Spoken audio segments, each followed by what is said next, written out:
Kalau di Kristen babi halal apa haram? Kalau secara umum, Iya. secara Kristen yang umum, Ah, buat Kristen babi itu boleh dikatakan halal. umum. Secara Iya. Kristen yang umum. Tapi nanti ada Kristen-Kristen tertentu yang golongan kecil-kecil. Contoh kayak dia nih, dulu nih dia Kristen Advent nih. Di Advent itu nggak makan babi, diharamkan. Oh. Kenapa saya berani bilang secara umum di Kristen babi boleh dimakan? Karena ajaran yang mereka ikuti itu bukan ajaran yang perjanjian lama. Yang mereka ikutin itu adalah ajaran yang Paulus gitu. Nah, tapi kalau ngikutin yang kita tanya agama Yahudi gitu. Iya. Agama Yahudi babi jelas-jelas haram sama kayak Islam. Oh. Walaupun kitabnya Yahudi dipakai sama Kristen, Iya. tapi sama Kristen dibilang bahwa hukum babi haram itu sudah dibatalkan dengan matinya Yesus di atas kayu salib. Loh. Oh gitu. Iya. Mengapa sih orang Kristen diperbolehkan makan daging babi? Bukankah hukum Musa yang ada di dalam perjanjian lama melarang untuk mengonsumsi daging babi? Dan bahkan Tuhannya orang Kristen sendiri dalam keadaannya sebagai manusia tidak makan daging babi. Lalu kenapa pengikut-pengikut Yesus malah makan daging babi? Alasan yang pertama mengapa Tuhan Allah melarang bangsa Israel untuk tidak mengonsumsi daging babi adalah karena pada masa itu orang-orang yang memakan daging babi adalah orang-orang kafir yang menyembah berhala. Jadi Tuhan itu melarang umat Israel untuk mengonsumsi daging babi agar umat Israel tidak sama seperti orang-orang penyembah dewa-dewa dan juga berhala. Hal ini Anda dapat lihat dalam Yesaya 66 ayat 17. Dan tidak hanya tentang makan babi, Tuhan sendiri melarang orang Israel untuk tidak memasak anak kambing di dalam air susu induknya dalam Ulangan 14 ayat 21. Mengapa Tuhan melarang itu? Karena pada masa itu orang-orang penyembah pagan melakukan tindakan tersebut untuk menyuburkan tanaman. Jadi Tuhan melarang tindakan itu agar tidak menjadi sama dengan penyembah-penyembah berhala. Jadi larangan makan daging babi, unta, cumi, udang, dan lain sebagainya itu Tuhan perintahkan agar bangsa Israel tidak sama seperti bangsa-bangsa lain yang menyembah berhala. Dan yang paling penting, larangan makan daging babi dan lain sebagainya itu hanya diperuntukkan bagi bangsa Israel saja dalam Mazmur 147 ayat 19 sampai 20. Jadi orang di luar bangsa Israel tidak berhak atas hukum-hukum yang berisi larangan-larangan tadi. Itulah alasan mengapa hukum Taurat hanya diperuntukkan bagi bangsa Israel. Nah, inilah alasan mengapa orang Kristen dapat mengonsumsi daging babi, karena secara sipil orang Kristen adalah orang-orang yang berasal dari seluruh bangsa yang ada di dunia ini. Sedangkan hukuman mengenai larangan-larangan tadi hanya diperuntukkan yang secara sipil bagi bangsa Israel saja. Yang kedua, lalu mengapa Tuhan Yesus sendiri tidak mengonsumsi daging babi? Jawabannya sederhana.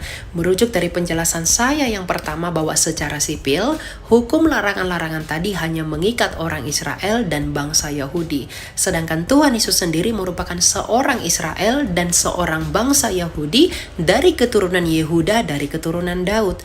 Maka secara sipil, hukum larangan-larangan tadi itu mengikat Yesus Kristus dalam keadaannya sebagai manusia, yang artinya Tuhan Yesus harus tunduk kepada hukum-hukum itu.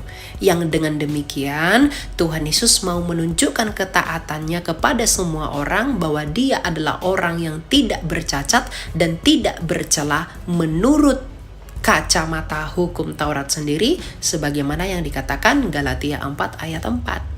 Jadi Tuhan Yesus tidak mengonsumsi daging babi karena ia adalah orang Yahudi yang harus tunduk kepada hukum yang dikhususkan bagi bangsa Yahudi itu sendiri. Yang dengan demikian Tuhan Yesus mau menunjukkan ketaatannya bahwa ia adalah orang yang tidak berdosa, ia adalah orang yang tidak bersalah, dan dia adalah orang yang tidak bercacat dan tidak bercela menurut kacamata hukum Taurat itu sendiri. Yang dengan demikian ia dapat menjadi korban penebus salah yang tidak berdosa dan tidak bercacat di hadapan Allah Sang Bapa. Nah, lalu mengapa orang Kristen dapat mengonsumsi daging babi? Jawabannya sederhana. Tuhan Yesus sendiri dalam Matius 15 ayat 11 mengatakan, bukan apa yang masuk ke dalam mulutmu dan perutmu yang menajiskanmu, tetapi apa yang keluar dari mulutmu, itulah yang menajiskanmu.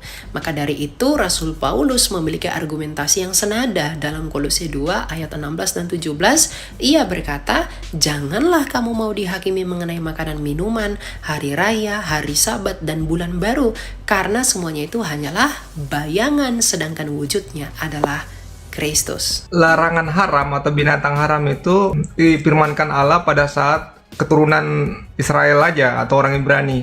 Di Mamat 11 dikatakan di situ kan ada. Gak ada yang haram di perjanjian lama. Yang ada makanan. Gak ada yang haram. Yang ada itu kosher dan lo kosher. Arti kosher itu bukan haram. Kosher itu layak atau tidak layak. Kalau gitu pernyataannya kita ini buka Kejadian 7, Bro Elia. Kejadian 7 ayat 2. Coba bacakan. Kejadian 7 ayat 2, dari segala binatang ini binatang yang tahir haruslah kau ambil 7 pasang, jantan dan yang tidak tahir, yaitu yang kosher dan lo kosher. Tahir itu kosher, lo kosher itu tidak tahir. Bukan haram, brother. Layak dan tidak layak. Di terjemahan kitab saya dikatakan situ tidak haram. Bukan itu tahir. Terjemahan yang mana? Terjemahan yang mana? Kamu pakai Alkitab yang terjemahan yang mana? TB yang terjemahan baru atau TB2? TB2. Kok TB2? Saya pakai TB2 loh. Jangan bohong. Iya, ini dari segala binatang yang tidak haram haruslah kau ambil 7 pasang. Kamu pakai TB1 atau TB2? Saya pakai TB2 loh. Enggak, tahir sama haram itu beda ya? Beda. Tahir itu berarti najis atau gimana? Gak ada. Tahir itu tahir layak. Itu layak. Beda. Layak tidak layak itu beda dengan haram halal. Jadi nggak ada. Yang haram tuh nggak ada perjanjian lama. Yang ada itu layak atau nggak layak. Kamu nggak layak ya makan daging babi. Kenapa? Biar kamu nggak sama dengan penyembah berhala. Kamu nggak layak ya makan ini. Kenapa? Biar kamu nggak ini. Biar kamu nggak ini. Itu nggak layak. Biar kamu nggak sama seperti penyembah berhala. Kamu nggak boleh. Oke. Kalau di situ oke, layak ya. Berarti gini. Berarti dari awal penciptaan binatang ada yang memang diciptakan tidak layak dan ada yang layak gitu. Karena di Kejadian 7 ini dijelaskan ada yang tidak layak. Nah, itulah kamu. Konteksnya diperhatiin dulu. Apa? Di Kejadian 7 itu untuk apa? Untuk dipilih meneruskan generasi-generasi berikutnya. Maka Tuhan bilang, pilihlah yang layak. Yang layak di sana itu yang bagus-bagus. Jangan kau ambil yang sakit-sakitan. Ambil yang bagus biar bisa beranak pinak. Ketika air bah itu datang, mereka datang ke bumi ini, mereka bisa beranak pinak secara sehat, bugar, dan beranak pinak. Jadi jangan kau ambil yang udah tua, yang sakit, ambil yang baik-baik. Itu maksudnya Bapak. Layak dan tidak layak. Makanya kosher dan lo kosher tadi itu pengertiannya begitu.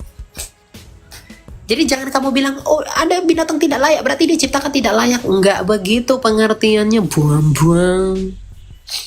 Kita sendiri aja, manusia aja sebenarnya nggak layak karena kita berdosa. Tapi kenapa kita tetap diciptakan? Dia menyucikan kita. Sama seperti hewan itu, dia pilih yang baik di dalam kelompok jenisnya untuk meneruskan regenerasinya. Gitu. Jadi nggak gitu pengertiannya. Mengerti konteksnya diperhatikan. Jangan dibal-bali itu Alkitab seperti baca karangan si Plato. Enggak ya. Lihat budayanya juga. Soalnya di sini nggak ada penjelasan yang seperti Bro Elia sampaikan. Di sini kan tadi cuman ada di atas konteksnya kan ada air bah kan. Nah Allah memerintahkan kepada Nuh untuk mengambil beberapa binatang yang layak atau yang tidak layak gitu. Nah, tapi di Alkitab saya tertulis haram di sini, makanya tadi saya pertanyakan. Nggak, bahasa aslinya itu kosher dan lo kosher. Memang terjemahan itu akan selalu berubah. Dia akan menuntun kepada makna yang lebih pasti. Misalnya ketika terjemahan itu banyak yang nggak tepat. Jadi memang kita harus belajar dari yang aslinya. Itulah alasan mengapa orang Kristen secara universal dapat mengonsumsi daging babi, karena kerajaan sorga dan kerajaan Allah tidak berbicara tentang makanan minuman, tapi tentang pertobatan dan kasih karunia.